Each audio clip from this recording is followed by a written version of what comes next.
Good morning everyone. সকাল সকাল এক কাপ চায়ের চুমুক দিয়ে দিনের শুরুটা করে নিলাম আর সবাইকে জানাই হ্যাপি সানডে। তো সকালবেলাতে আজকে লেগে পড়েছিলাম ফ্রিজটাকে পরিষ্কার করতে।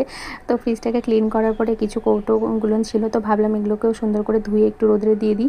তো এগুলো করে রান্নাঘরে আস্তে আস্তে প্রচুর বেলা হয়ে গেছে, প্রায় 12:30 বেজে গেছে। আর তারপরে বাজারও ছিল না, বুধবারের দিন বাজার করা হয়নি, বড়মাসের বাড়িতে ছিল না। তো আজকে টুকিটাকি একটুখানি বাজার করে আনলো, সাথে এনেছিল চিংড়ি মাছ। তো রান্না করলাম কালো জিরে ফোড়ন দিয়ে, আলু আর করলা দিয়ে ভাজা, আর সাথে আলু পটল দিয়ে চিংড়ি মাছের ঝোল। আজকে এতটুকুই রান্না করতে পেরেছি, কারণ অনেক বেলা হয়ে গেছিলো, তো বেশি আর করতে পারিনি রান্নাবান্না। তো এবার কৌটোগুলো দেখলাম শুকিয়ে গেছে, তো ভাবলাম সব জিনিসগুলো ঢেলে আবার রিফিল করে রাখি, না হলে আবার এলোমেলো হয়ে থাকলে রান্নাঘর আমার একদমই ভালো লাগে না। তো সবটা গুছিয়ে নিচ্ছি। আর এখন বর্ষাকাল, তো সব জিনিসগুলো দুদিন একদিন পরপরই মনে হয় কেন যেন তেল চিপচিপে আঠা আঠা মনে হয়, ভালো লাগে না। আর ধুয়ে রান্নাঘরটা ক্লিন করে নিলেও অনেকটা ফ্রেশ লাগে, আর নিজের মনটাও কিন্তু অনেক ভালো হয়ে যায়। তো সকাল থেকে আজকে আমার দিনটা এইভাবে কাটলো, আজকে একদম বিজি ছিলাম।